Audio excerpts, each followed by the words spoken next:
नमस्ते, जय हिंद। दिन भर की टॉप इंपॉर्टेंट इंटरनेशनल अपडेट्स पर आपका स्वागत है। आज की टॉप हेडलाइंस। अमेरिका की तरफ से भारत पर लगाए टैरिफ के बाद प्रधानमंत्री मोदी कुछ दिनों पहले जापान पहुंचे और जापान से इस समय वो चीन पहुंच चुके हैं। और चीन पहुंचते ही पूरे पश्चिमी देशों को जो लग रहा था कि ट्रंप के टैरिफ की वजह से भारत की अर्थव्यवस्था को नुकसान होगा, असल में हुआ इसका जस्ट उल्टा है। और आंकड़े देख करके आप खुद हैरान हो जाएंगे। दूसरी खबर अमेरिका से है, जहां पर अमेरिका भारत को लेकर के एक और बड़ा कदम उठा सकता है और लगभग 1.6 अरब डॉलर का व्यापार भारत का खतरे में पड़ सकता है। तीसरी खबर अफ्रीका से सामने निकल के आ रही है, जहां पर 2030 तक का टारगेट दोनों देशों ने सेट कर लिया है कि आने वाले समय में किस तरीके से द्विपक्षीय व्यापार बढ़ाए जाएंगे और हम अपनी सप्लाई चेन को डाइवर्स करना चाहते हैं पश्चिमी देशों से और अफ्रीका से ज्यादा फायदा लेना चाहते हैं। चौथी खबर भारत के विदेशी मुद्रा भंडार से है, जहां पर भारत के विदेशी मुद्रा भंडार में एक भारी गिरावट देखने को मिली है। पांचवी खबर भारत और चीन से है, जहां पर ट्रंप के लगाए गए टैरिफ के बाद दोनों देश जिस तरीके से एक दूसरे के नजदीक आ रहे हैं, इस पर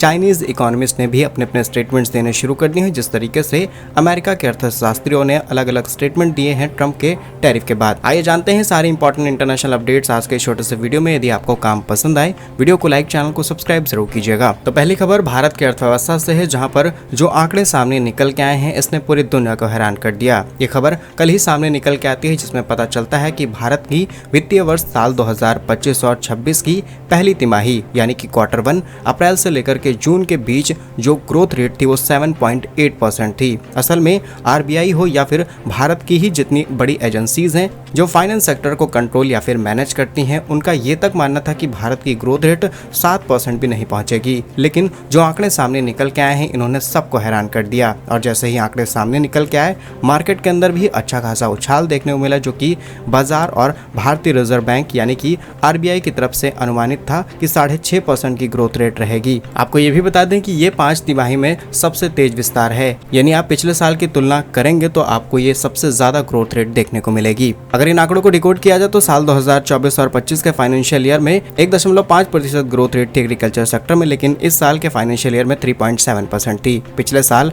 मैन्युफैक्चरिंग में सिर्फ 5% थी, इस साल मैन्युफैक्चरिंग में 7.7% और इस साल कंस्ट्रक्शन में 7.6%। वहीं ट्रेड, बिजनेस और सॉफ्ट सर्विसेज के अंदर 7.8%, इस साल 9.3%। माइनिंग के अंदर ग्रोथ रेट डिक्लाइन हुई है, दैट इज -3.1% और यूटिलिटी यानी कि बिजली गैस के अंदर 0.5% की ग्रोथ रेट नोटिस की गई। सोचने वाली बात यह है कि अमेरिका की तरफ से लगाए गए 50% टैरिफ के बाद ग्लोबल इकोनॉमीज जिस तरीके से ऊपर नीचे हो रही हैं, ऐसे में भारत की ग्रोथ रेट IMF, RBI और प्रमुख जितनी भी एजेंसीज हैं जो कि किसी भी देश की इकोनॉमीज की रेटिंग देती हैं, उनके अनुमानों से ज्यादा रही है। और ये बात भारत के लिए अच्छी है कि अगर कॉन्टेक्स्ट की बात की जाए कि इससे भारत को फायदा क्या होगा, तो सबसे बड़ा फायदा कि भारत के अंदर इन्वेस्टमेंट बढ़ेगी, भारत के अंदर दूसरे देशों से आने वाला पैसा बढ़ेगा, नई फैक्ट्री सेटअप की जाएंगी, नए बिजनेस सेटअप होंगे और जो भारत के स्टॉक मार्केट के अंदर होने वाली इन्वेस्टमेंट है, उसके अंदर भी काफी बड़े सिग्निफिकेंट चेंजेस आपको देखने को मिलेंगे। एंड फाइनल डिसीजन आएगा एनुअल ग्रोथ रेट के बाद। जैसे ही एक साल की पूरी ग्रोथ रेट सामने आएगी, उसके बाद भारत के अंदर FDIs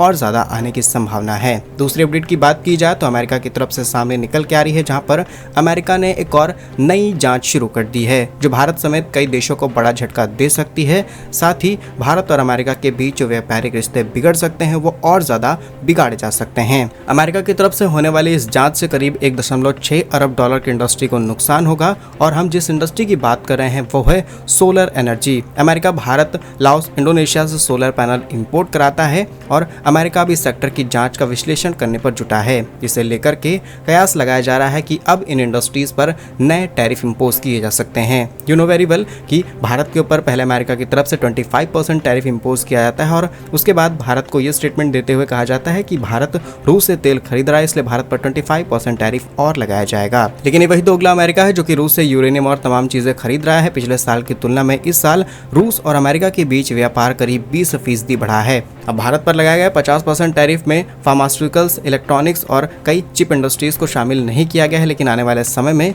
जो कुछ और छोटी मोटी इंडस्ट्रीज थी जिन पर लग रहा था कि टैरिफ नहीं लगेगा, उसमें भी टैरिफ लगाया जा सकता है और इससे भारत की सोलर इंडस्ट्री को दिक्कत हो सकती है। और बात यह है कि अमेरिका इन तीनों ही देशों से लगभग $2 अरब के आसपास सोलर इंपोर्ट कराता है, जो कि पूरी तरीके से टैरिफ लगने के बाद एक्सपोर्ट्स रोके जा सकते हैं। तो अमेरिका के लिए 2 शब्द कमेंट्स में जरूर लिखिएगा। नेक्स्ट इंपॉर्टेंट अपडेट भारत और अफ्रीका से सामने निकल के आ रही है, जहां पर रिसेंटली भारत के कॉमर्स मिनिस्टर पीयूष गोयल जी की तरफ से एक कार्यक्रम का आयोजन किया जाता है, जो कि था भारत अफ्रीका व्यापार सम्मेलन। और इसी को संबोधित करते हुए उन्होंने कहा कि अब हम कच्चे माल के निर्यात को बढ़ा रहे हैं और उन देशों के साथ व्यापार कर रहे हैं जिनको आज बड़ी ताकतें नजरअंदाज करती हैं। अब आप जानते होंगे अफ्रीका के अंदर कई देश तो ऐसे हैं जो कि पूरी तरीके से वेल मेंटेन है, लेकिन कई देश गरीबी के आड़ में आज भी झुलस रहे हैं। लेकिन उन देशों के पास बहुत ज्यादा रिसोर्सेज हैं, फिर चाहे कच्चा तेल हो या फिर तमाम तरीके के मेटल्स, मिनरल्स, ये सब कुछ इन देशों में पाया जाता है। इसके बावजूद भी चाइना जैसे देश, अमेरिका जैसे देश इन पर कब्जा करते हुए इनके सभी रिसोर्सेज अपने कंट्रोल में ले चुके हैं। लेकिन अब भारत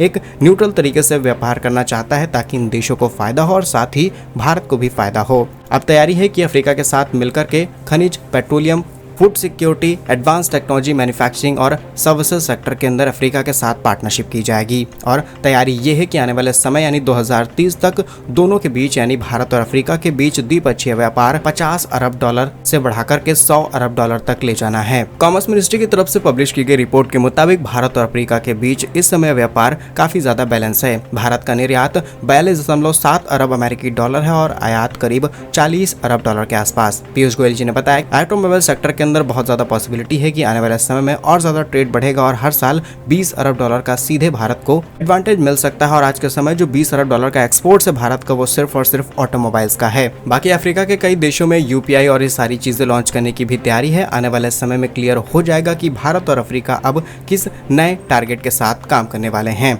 भारत की इस रणनीति पर आप क्या सोचते हैं, हमें कमेंट्स में जरूर बताइएगा। नेक्स्ट इंपॉर्टेंट अपडेट भारत के विदेशी मुद्रा भंडार यानी कि फॉरेक्स रिजर्व से सामने निकल के आ रही है, जहां पर विदेशी मुद्रा भंडार में एक और बड़ी गिरावट सामने आई। बीते 22 अगस्त को जब वीक क्लोजिंग की जाती है, उसी के दौरान बताया गया कि भारत के विदेशी मुद्रा भंडार में 4:3 अरब से भी ज्यादा की कमी आई है। इस दौरान FCA, गोल्ड, SDR समेत जितनी भी चीजें फॉरेक्स रिजर्व के अंदर रखी जाती हैं, सब में काफी बड़ी बढ़ोतरी हमें कुछ समय पहले ही देखने को मिली थी। और आपको बता दें 15 अगस्त को जब वीक क्लोजिंग की जाती है तब पता चलता है कि भारत के विदेशी मुद्रा भंडार $690 अरब के आंकड़े को पार कर चुके हैं। लेकिन अब विदेशी मुद्रा भंडार में करीब $1.4 अरब की घटत सामने आई है। रिजर्व बैंक की तरफ से बीते शुक्रवार को जारी किए गए आंकड़ों के मुताबिक 22 अगस्त 2025 को जब वीक क्लोजिंग की गई तब भारत के विदेशी मुद्रा भंडार में टोटल गिरावट $4.386 अरब की कमी आई। इससे पहले सप्ताह में $1.48 बिलियन की बढ़ोतरी हुई थी और अब विदेशी मुद्रा भंडार घट करके